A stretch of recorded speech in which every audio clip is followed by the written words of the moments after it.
Hello again. Well, folks, by the time you've seen this, it will be after Labor Day, and as such, during that weekend, I did see the new Teenage Mutant Ninja Turtles movie, as in the most recent one. It's a reboot of the franchise, which is produced by Michael Bay.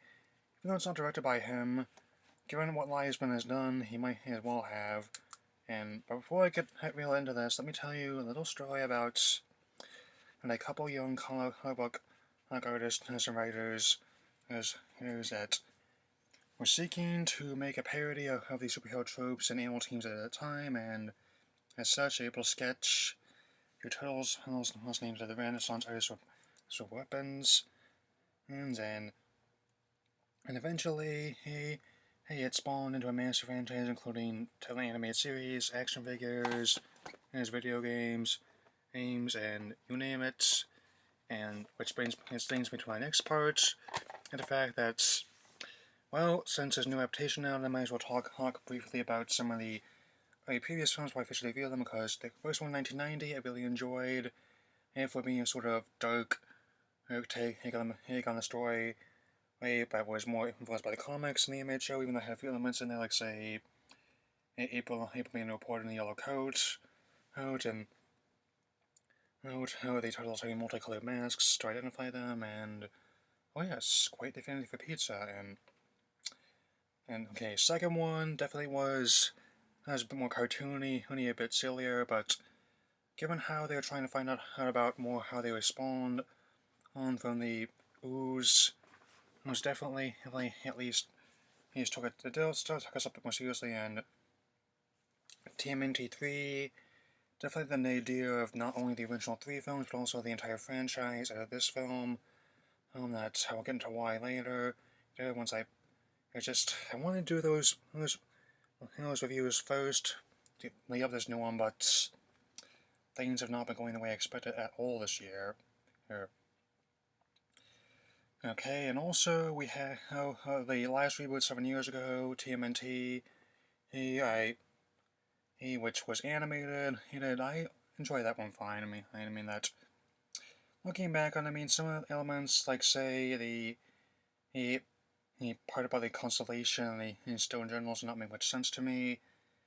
But the plot line about the broken families actually worked quite well in my opinion, as well as the animation. Now, for this film, I have to say that once again, and I did not expect much of Megan Fox, even after Rogue Dog was still on her former director on Transformers, first couple ones, and to be.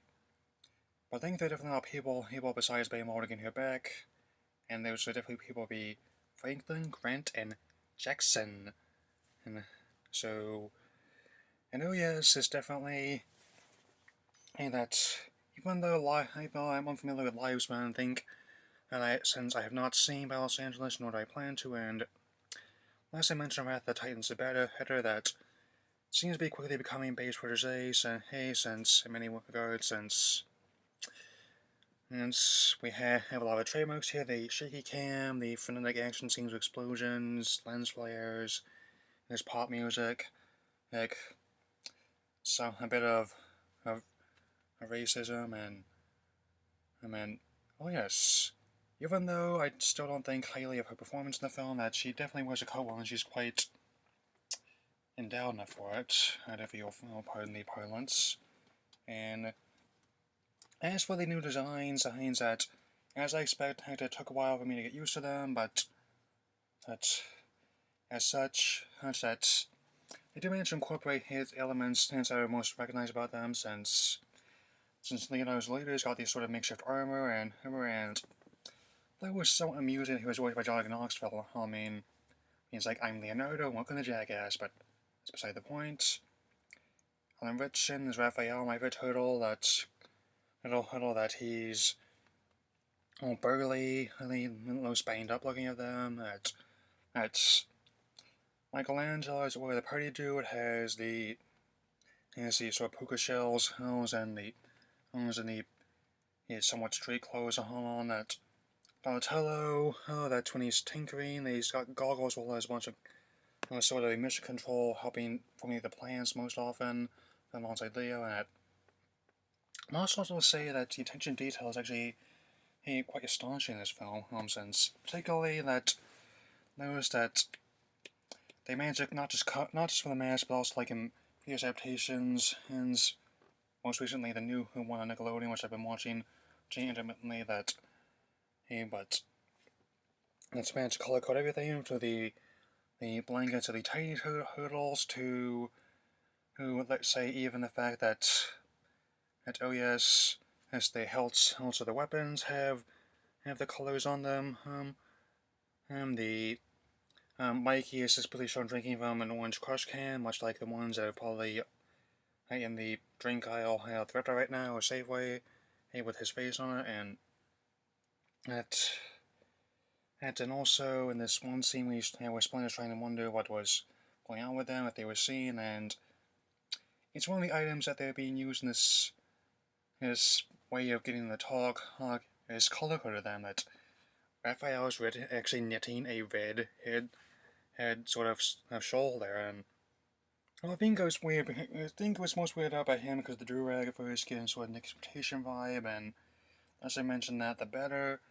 But surprisingly, the script, which I can't even remember the names of the writers, and it was mainly because they don't stick out at me very much. I'm not familiar with a lot of them, but they seem to be well aware of the ridiculous source material, and they decided to run with it. That how all sorts of all these sorts of sets with all these strange colors, there's Dutch angles and whatnot, and neon, and it's very easy to imagine this as a situation of someone reading the comics, watching the cartoons, or playing the action figures or games when they were younger. That, in a sense, as it were, that's even when he's not actually directing, my opinion of Baymax consistent with many, that he is essentially a teenager trapped in the man's body, and knows how to cater to those as such. That's the theater was pretty much packed, so it's still drawing crowds. And it was even when it's been out for about a month or so. That it's Labor Day weekend, most people have nothing better to do. That there were at least 50 people in there. The show I just got out of not too long ago. That's both young and old, and it seemed to be an anomaly that I'm actually in part of.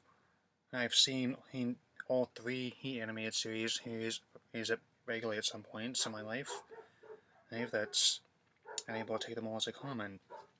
And much like the previous films, chief among the first two, that seem to be fully well aware of how much of the material are going to get, and even if it does get somewhat goofy, somewhat cliche at times, I mean, wasn't that the whole point? I mean, that in many ways it's sort of come full circle, that now, just as Kevin Eastman Peter Laird created a comic as a parody of the superhero tropes and animal teams going on at the time, then this new film seems to be much like a parody of its own mythology. That's the dialogue is often the way the actors behave, and the way the action scenes are framed, that it very much captures the feeling of the comics, some previous animated series and live action that. And oh yes, there are many ancillary goods for sale. That all sorts of clothes, action figures, and video games, as well as tie-ins with numerous companies such as Toshiba, HDTVs, Microsoft Windows phones, and of course, hot, delicious pizza. So I mean, when the movie comes out on DVD, you'll see if there's anything else I missed. I mean, that those just the ones that were most noticeable, that stuck out at me.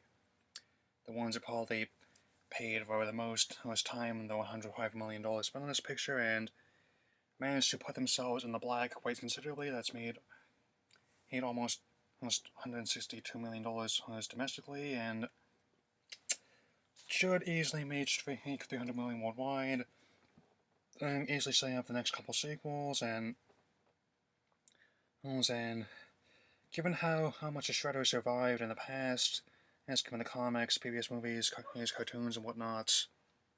I don't think even a Mecha Shredder will be able to resist and stay out of the next couple ones. And in all likelihood, that I think there's gonna be a lot more movies like this, as that might be market to see if there's other of its kin in that time period, like Biker Mars, Street Trip, Stream Dinosaurs, there's Bucky O'Hare and Toad Wars and like, but I digress. And overall, well, it definitely does have. I think my one complaint had to be the pacing, which does tend to get a bit hit fast, as in some points that it often feels like they're running on the adrenaline that they got injected into at one point. And I've had worse to kill a couple hours on Labor Day, so my verdict is this. That's that. I'm gonna give this film 3 stars out of 4. Or that's gonna have a cut here to do once again another installment of trailer time. Okay, so now for trailers, let's see. First one I saw was of the film adaptation of The Giver, which based on the book of the same name. And that I really enjoyed the book. I mean, that's read it quite instinctively when I was younger. That's probably going to be reading it again for my next Celebration of Banned Books week. I think that it takes place in a dystopian future in which humanity can no longer see color, and of course in film that you kind of have to be able to see, unless you deliberately see it in black and white, but actually quite unique in its presentation, the fact that being shot in both mediums, and also with the aid of the eponymous giver, played by Jeff Bridges, that even though I heard that it was kind of mixedly negative reception, might be worth checking out at least once, since I definitely enjoy Jeff Bridges very much as a comic book other than all. And speaking of dystopian fiction, I saw yet another unveiling of the trailer for Mockingjay Part 1 coming Thanksgiving weekend, and that's most likely after I get to make a movie and have a Sapphire here that day. I should probably see it that evening. And also going to be one of the 2 parts of the last film, the Hunger Games saga. And they are unveiling more and more posters of the members of District 13, the Renegades page every day on their Facebook page. And definitely looking forward to seeing more of the film. And also, once again, the trailer for Interstellar, the new film from Christopher Nolan, and so, which looks like hot on the heels of House of Last Year's Gravity.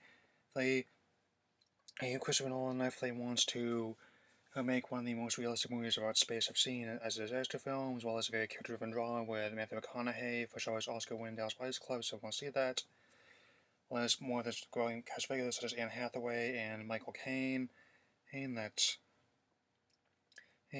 also, I think it's his first 3D film at least. He's given the fact that he has been resisting his new trend for some time, but now it looks like he's definitely doing it in a way that only Nolan can, since once again turning to cinematographer Wally Feister, and if that trend didn't turn out, maybe this will. Who am I kidding? It should definitely be good in some regard. That really looking forward to that one, by the way, in November. And once again, unfortunately, I saw the trailer for Night at Museum in 3, which I already got into that at my review of Age of Extinction, but now definitely is just made. That's going to be one of the last films of Robin Williams, and the last film that Mickey Rooney completed, bless their souls. That